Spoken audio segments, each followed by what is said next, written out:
Bonjour à toutes et à tous, bienvenue comme d'habitude sur hashtag comme à la radio sur streetbuzz.be. On reçoit aujourd'hui donc une invitée, notre invitée de cette semaine est Michelle Pawa. Comment vas-tu? Ça va bien et vous? Ça va super bien, heureux de te recevoir, content de t'avoir parmi nous ici dans notre émission. Merci de m'avoir invité. Et nous sommes avec Kelly Kels. Oui. Ça va? Très bien, Toun, très bien. Michel? Ça va très bien, merci. T'es pas trop fatigué? Ça va, ça va. Ça va super. Michel, nous on est content de te recevoir dans l'émission. On va parler de toi, on va te découvrir. Je pense qu'il y a pas mal de personnes aussi qui auront à cœur de te connaître un petit peu plus, de savoir un peu ce que tu fais. Tu es Michelle Pawa, coach par définition, on va dire motivatrice, oratrice, formatrice. Oui. C'est exact? Alors, comment est née cette passion pour le coaching? Et comment le devient-on? Je pense que le coaching, c'est surtout une question de vocation. Je crois même qu'on est coach. Je pense vraiment que, hormis ceux qui se forment et qui finalement ont vraiment le certificat de coach, je pense vraiment qu'il y a des personnes qui ont ce talent, qui ont ce don en eux et qui ont toujours un besoin, un devoir qu'ils sentent en eux de se dire mais je vais aider l'autre, je vais donner à l'autre les outils que j'ai et qui me servent et si ça peut être utile, ben voilà. Donc je connais beaucoup d'amis qui ne font pas du coaching mais je les considère comme mes propres coachs. Ah, ok. Et donc pour toi, c'est quelque chose d'inné. Oui, c'est quelque chose d'inné, c'est comme une mission en fait qui vous est donnée. Vous pouvez essayer de la fuir, vous pouvez essayer de nier ça, mais en fait ça vous suit.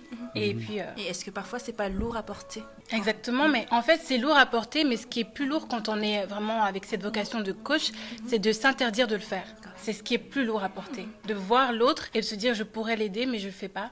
Je m'en prive parce que je ne me sens pas à ma place de le faire. Ça c'est encore plus lourd. Parce qu'on se sent responsable du fait de ne pas avoir aidé. Comme tu l'as si bien dit, on a des amis coachs qui nous conseillent, qui nous motivent. Mais pendant le confinement, on a aperçu un boom de coachs, de personal coach. Qu'en penses-tu de tous ces coachs de réseau? Alors moi je trouve que leur travail est essentiel, surtout que beaucoup de personnes ne vont pas faire le pas d'aller prendre rendez-vous chez un coach, vraiment demander de l'aide. Et la plupart des gens, parce qu'ils sont à la maison, restent sur leur téléphone, restent sur les réseaux sociaux. Et beaucoup souffrent de dépression, de tristesse, de chagrin, de malaise, de mal-être et ne vont pas en parler à leurs frères et sœurs ou à leurs compagnons. Du coup, le fait de voir passer sur leur fil d'actualité une vidéo de motivation, quelqu'un qui les pousse vers l'avant, etc., ça peut vraiment faire un changement radical d'humeur de la journée et puis même conviction de oui, en fait ça va aller, je vais passer au-dessus de tout ça. Donc pour moi, le travail qu'ils font ceux qui sont sur les réseaux et qui sont vraiment très engagés dans la création de vidéos de motivation, pour moi, continuez, faites-le. Et pour moi, ce n'est pas une valeur qui est moins bonne que les coachs qui sont formés et qui font ça sur le terrain. Pour moi, c'est autant essentiel. Ouais. Mais est-ce que tu crois qu'en fait, les gens ont peur justement de demander de l'aide par peur d'être jugés quelque part? Il y a ça, il y a beaucoup d'autres aspects en fait qui prennent en compte, c'est que beaucoup de gens, culturellement, c'est pas vraiment très transmis de se dire tu peux avoir besoin d'aide, tu peux te montrer vulnérable et dire que tu as besoin d'assistance. Non, c'est quelque chose qui est pas fort accepté dans notre communauté africaine. Voilà, c'est un peu ça. Et aussi, il y a beaucoup de personnes qui ont peur de l'image qu'ils ont parce qu'il y a énormément de personnalités publiques ici en Belgique. Je connais, que j'ai aussi coaché, qui m'ont dit aussi qu'ils n'osaient pas parce qu'ils avaient peur que ce qu'ils me confient soit dit au public, soit transmis ou soit s'échappe un peu comme ça. Alors que non, en tant que coach et en tant que professionnel, on a... Comme un docteur en fait. Oui, voilà, c'est la déontologie, on doit vraiment respecter voilà, le secret professionnel, mais c'est encore plus loin que ça, on peut vraiment nous porter plainte si jamais on ne respecte pas ça et ça peut aller très loin. Donc oui, on peut être emprisonné pour 6 mois parce qu'on n'a pas respecté le secret professionnel. Du coup, oui, je prends vraiment ça très au sérieux. Et voilà, la relation de confiance, c'est... Donc je peux venir me confier chez toi alors? Exactement, parce que je ne veux pas aller en prison. Et la relation de confiance, c'est vraiment ce qui met la base de tout bon coaching. Si on n'a pas confiance en toi et en tes compétences, on ne peut pas en fait faire un travail qui aura une belle portée. Alors tu es coach PNL aussi. Est-ce que tu pourrais nous expliquer ce que c'est? Je suis coach en programmation neurolinguistique. Donc quand on fait cette formation-là, on peut être coach de vie. Voilà, je préfère dire coach de vie, coach de développement personnel parce que les gens comprennent mieux quand je dis ça, ça leur parle plus. Mais la programmation neurolinguistique, c'est une autre approche en fait, qui nous explique comment en fait s'auto-hypnotiser. Je sais que ça fait que quand on entend ça, on se dit là, moi, je suis perdu. En fait, c'est s'auto-programmer, programmer nous-mêmes notre cerveau, nos croyances, notre subconscient. C'est ça qu'on apprend et c'est ça que j'apprends aussi à mes coachés. Pour nous booster. Exactement. Donc quand je dis s'auto-hypnotiser, c'est pas comme on voit à la télé de et tu vas puis, commencer à crier comme un non, c'est pas ça du tout. Vous êtes au contrôle de ce que vous voulez vous faire faire. En fait, c'est que comment on s'auto-hypnotise avec la programmation neurolinguistique, c'est que on décide en fait quelle est la personne que je veux devenir. C'est quoi sa personnalité? Quelles sont ses caractéristiques? Quels sont ses points forts? Est-ce qu'elle a des points faibles? Et on fait vraiment, on crée un personnage comme ça dans notre tête, où on l'écrit, c'est ce que je conseille le plus. Et maintenant, on commence à faire de la méditation avant de dormir ou au réveil, dans les moments où notre subconscient est encore dans sa phase de réception. Et c'est là qu'on commence à insérer ces phrases positives, ces caractéristiques qu'on aimerait avoir et voir se représenter dans notre vie. Donc c'est comme un avatar auquel on pourrait s'identifier si on a envie de devenir fort comme... c'est vrai, tu as pris une variante, il y a d'autres personnes qui prennent cette option-là, mais moi, c'est pas ce que je fais. Je choisis de faire qu'on prenne conscience que cette personne que vous souhaitez être, vous l'êtes déjà. C'est juste que vous n'avez pas laissé exprimer dans votre vie de tous les jours ces caractéristiques-là, sa personnalité-là. Mais vous êtes déjà cette personne-là, c'est votre moi idéal. Mais il existe, si vous avez eu la capacité de l'imaginer, de le visualiser, il existe. Pour moi, c'est pas quelqu'un d'extérieur à vous, c'est quelqu'un qui habite à l'intérieur de vous et que vous devez juste laisser prendre place. C'est plus clair. Je voulais savoir en fait comment se déroulent tes coachings. Est-ce que c'est de manière individuelle ou groupée? Je fais les deux, je fais des coachings de groupe et je fais aussi des coachings individuels. Pour tout ce qui est coaching en éloquence, donc ça fait 6 ans que je suis coach en éloquence. La plupart du temps, c'est des coachings en groupe pour des ASBL, pour des concours de beauté comme Miss Plus Size où je fais ça chaque année. Mais je fais aussi des coachings individuels pour ceux qui ont vraiment un discours à faire pour un événement important ou qui ont, comme certains chefs d'entreprise me demandent, ils ont besoin d'avoir plus d'outils pour maîtriser leur prise de parole pour des réunions importantes. Du coup, ils m'appellent. Donc ça, c'est du coaching individuel. Mais pour tout ce qui est coaching en développement personnel, c'est vraiment individuel parce que même si 2 copines veulent faire en même temps, il y a des secrets, il y a des choses qui ne vont pas être confiées, qui ne vont pas être transmises parce que l'autre est là et donc ça met un frein. A-t-on déjà mis en doute ta légitimité par rapport à ton âge? Bien sûr. Il faut savoir qu'aujourd'hui, j'ai 24 ans, mais j'ai commencé le coaching à 18 ans. Donc, beaucoup de personnes ont essayé de me freiner dans mon entourage. Ils m'ont dit qu'est-ce que tu fais en fait? Tu as à peine commencé la vie, tu ne sais même pas comment ça fonctionne. Comment tu vas aider quelqu'un d'autre à traverser sa vie? Comment tu vas aider quelqu'un d'autre à prendre parole en public? Et ce que je comprends tout à fait, parce que dans notre société africaine aussi et occidentale, on pense que l'âge, ça veut dire, parce qu'on est âgé, alors on est compétent. Parce qu'on est âgé, alors on a une sagesse, on a plus de maturité. Seulement, ce n'est pas vrai. On observe vraiment qu'il y a beaucoup d'autres personnes dans le domaine artistique qui ont commencé très jeunes et qui étaient totalement compétents. Donc après, généralement, les gens qui sont sceptiques, une fois qu'ils m'ont en coaching ou une fois qu'ils m'observent dans des événements, ils changent d'avis directement et ils se rendent compte. Voilà. Et en plus que tu es une femme aussi, donc du coup... oui, exactement. Ça met toujours les personnes en train de se dire, voilà, est-ce que tu es capable de faire telle chose ou telle chose? Mais bon, après, tu as fait les études tu as travaillé pour, donc ça ne fait que renforcer ta légitimité. Quand tu prends quelqu'un en coaching, où souhaites-tu l'emmener? C'est quoi ton but, ton objectif? Alors, contrairement à certains coachs que je vois sur les réseaux, je ne parle pas de ceux qui font des vidéos, mais qui font beaucoup de vidéos sur YouTube ou sur Instagram, mais d'autres coachs qui font quelques vidéos de manière saisonnière et qui ont leurs clients qu'ils entretiennent. En fait, pour la plupart, ils essaient de garder le client dans la longue durée, vraiment de l'entretenir, de vraiment garder cette relation-là, de coacher quelqu'un pendant 1 an, 2 ans, etc. Ce qui est bien parce que d'autres clients demandent ceci et ils le veulent vraiment. Mais moi, mon objectif, c'est de ne plus vous revoir. Moi, sincèrement, mon objectif, c'est que vous alliez bien et que vous n'ayez plus besoin de moi. C'est ça. Pour moi, c'est que je vous donne les outils, je vous donne le matériel pour que vous vous occupiez de vous-même tout seul.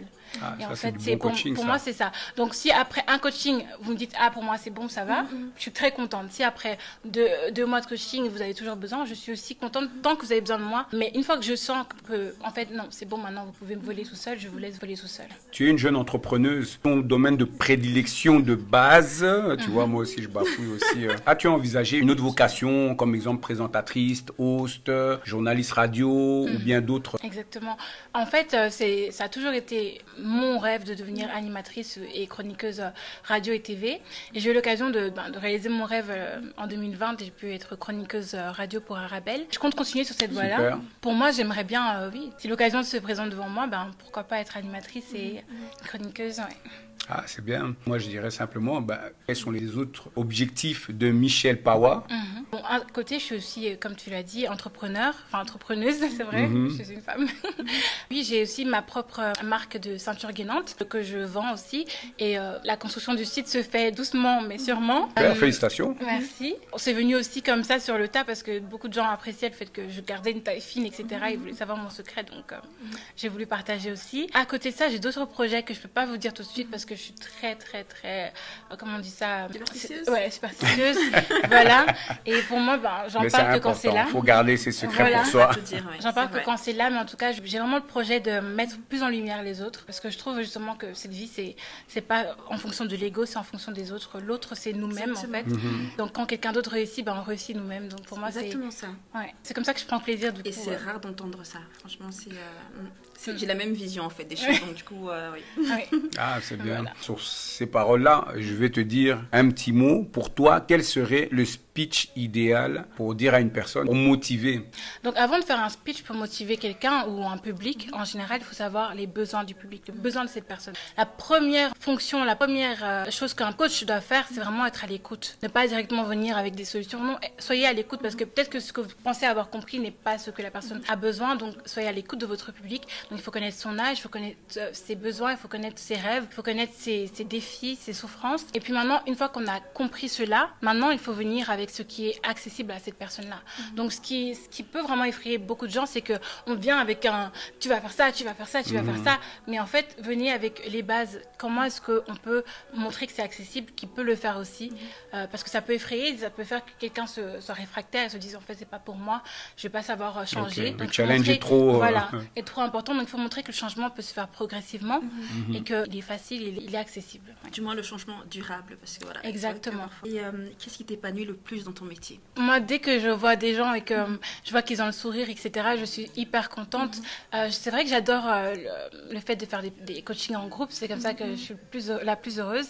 Et j'en suis un peu privée maintenant avec le Covid. Mais juste la satisfaction de se dire, de voir quand on te donne des conseils à l'autre, la manière dont ça travaille en la personne, ça fait miroir à ce qu'elle traverse, pardon. Et du coup, juste se voir en fait que dans le regard, ça s'illumine et que ces personnes voient un espoir, voient vraiment un débouché et se disent, ah oui, c'est vrai, je peux le faire. Juste voir la lueur d'espoir dans le regard de l'autre, ça me fait vraiment plaisir. Quel conseil donnerais-tu aux personnes qui vivent très mal la crise sanitaire? Maintenant, avec cette crise qui nous a tous isolés, ça fait que tout le monde, même ceux qui n'étaient pas fragilisés au niveau mental, sont vraiment éprouvés et sont vraiment de plus en plus touchés. Donc, il y a de plus en plus de suicides, il y a de plus en plus de personnes qui tombent en dépression. Donc, c'est quelque chose qu'on traverse tous. C'est vraiment ce que je veux dire en premier, c'est que ne pensez pas que, ah oui, je suis faible ou quoi. Non, pas du tout. On traverse tous ça. L'isolement, c'est vraiment difficile. L'humain n'est pas fait pour être isolé. J'aimerais aussi dire que parfois, et vous avez pu le remarquer, je pense, parfois on est en groupe, on est avec nos proches et on se sent seul. Oui, exactement. On se sent aussi seul. En fait, la solitude, c'est un sentiment, ce n'est pas une réalité. La solitude, c'est une conception qu'on a en fait de soi. Ce n'est pas vraiment ce qui est tangible, ce qu'on peut vraiment observer. D'abord, pour vaincre en fait ce sentiment de solitude, il faut faire la paix avec soi-même et apprécier sa propre compagnie. Et ça, c'est quelque chose qui fait peur parce qu'on a l'habitude de courir par-ci, de courir par-là, de penser à tout le monde sauf à soi. Et maintenant, quand on se fait offense et qu'on se dit maintenant je dois me regarder moi, on doit regarder ce qu'on ne sait pas faire, on doit regarder ce qu'on n'a pas pu accomplir, on doit regarder nos échecs, on doit regarder les moments où on n'a pas été fier, on doit regarder les moments où on a déçu les autres, où on s'est déçu soi-même. On doit regarder toutes ces choses qu'on a l'habitude de fuir avec notre train de vie qui est très prenant. Donc, faire la paix avec soi-même et apprécier sa propre compagnie et avoir un regard très bienveillant envers soi-même, très à l'écoute. Pour moi, je dis toujours, soyez le meilleur ami que vous n'avez jamais eu, soyez la meilleure amie que vous n'avez jamais eu. Donc, la même affection, la même patience, la même tolérance que vous avez pour votre proche, votre maman, votre meilleur ami, votre fils ou peu importe, ayez-le envers vous-même. Et que pensez-vous des gens justement qui n'acceptent pas votre changement d'état d'esprit? Je vois que toi, tu avais beaucoup de questions. Hein? Très bonne question. C'est vrai que souvent avec mes coachés, je préfère dire les coachés plutôt que les clients parce que je trouve que ça, les clients, c'est très impersonnel. Avec mes coachés, c'est qu'ils me disent « Ah, maintenant que j'ai fait ça, mon compagnon, oh non, il supporte pas. Maintenant que j'ai fait ça, ma maman, vraiment, on fait que se disputer. » Et c'est comme ça. Tout changement provoque d'autres personnes, d'autres acteurs de votre vie qui vont essayer de bloquer ce changement-là. Pourquoi? Parce que nous, en tant qu'êtres humains, on fait partie de plusieurs systèmes. Donc, on fait partie d'un système amical, voilà, vos amis, vos 5 amis qui vous entourent, système familial, vos frères et sœurs, maman, enfants, etc. Système professionnel. On fait partie de plusieurs groupes dans lesquels il y a un système. Et donc, ce système implique quoi? Qu'on ait une place précise dans ce système. Une place avec des attentes qui nous sont données, une fonction, un rôle, des devoirs, etc. Et une fois qu'on change, en fait, c'est comme si on vient en fait déplacer le pion qu'on était et du coup on change toute la rotation du système. Ce qui fait que le système doit être réorganisé, il doit trouver une nouvelle homéostasie en fait et du coup voilà, ça fait qu'il y a un changement. Mais le fait que vous changiez, ça n'implique pas que vous-même parce que votre vie n'appartient pas qu'à vous-même, ça appartient à tous ceux qui vous entourent et qui partagent votre vie. Du coup, le fait de changer, ça fait que d'autres vont être obligés aussi de changer. Mais c'est pas votre responsabilité de vous sentir coupable pour le fait qu'ils soient obligés aussi de s'adapter à votre changement. Non, votre responsabilité c'est de trouver votre paix d'esprit, votre bien-être, d'être heureux avec vous-même et de faire du mal à personne. Et pour ça, voilà. Michel Pawa, oui. Merci. Kelly avait beaucoup de questions, donc c'est vraiment ça. Donc on a pu profiter de quelques-uns de tes conseils pour toutes les personnes qui souhaitent encore profiter plus de cela, approfondir. Sur quelles raisons on peut te suivre? Donc je suis très présente sur Instagram. J'espère l'être encore plus, partager plus de contenu. Donc mon Instagram c'est de Michel Pawa, de comme en anglais, T-H-E. Et Michel avec 2 L, comme Michelle Obama. Et Pawa, P-A-W-A. Donc, belle référence. Michel Pawa, vraiment, c'est avec un grand plaisir que nous avons été heureux de t'accueillir comme à la radio, donc sur streetbuzz.be. Et on va inviter toutes les personnes à aller te suivre, à aller liker, follow, aller sur Instagram, sur tous les réseaux et de venir poser toutes les questions possibles pour pouvoir trouver peut-être des petits trucs et astuces, peu importe les problèmes qu'on peut avoir. Je pense que tu seras vraiment ouverte. Je suis très ouverte, je suis vraiment répondre. Je suis toujours là, je réponds. En tout cas, dès que je vois le message, je réponds. Ce que je vous demande surtout, c'est de ne pas avoir peur de demander de l'aide, que ce soit à moi ou à quelqu'un d'autre dans votre famille, dans votre entourage. N'ayez pas peur de dire que ça ne va pas. Et même quand ça va bien, n'ayez pas peur de dire oui, je veux que ça aille mieux. Voilà, en fait. Oui. Et donc, en tout cas, l'objectif, c'est d'aimer la vie, c'est de prendre plaisir à vivre et de savourer, quoi. Ne pas supporter la vie, surtout. Il a traversé, comme on dit. Voilà. Tout ce qu'on peut dire. Merci encore une fois. Merci à vous. Et allez liker et partager de Michel Pawa. De Michel Pawa. Voilà, c'est ça. J'ai retenu. À nous, voilà, merci. Partagez, likez aussi streetbuzz.be. Et nous, on se retrouve comme chaque semaine, comme à la radio. À très bientôt. Bye bye. À très bientôt. Bye bye.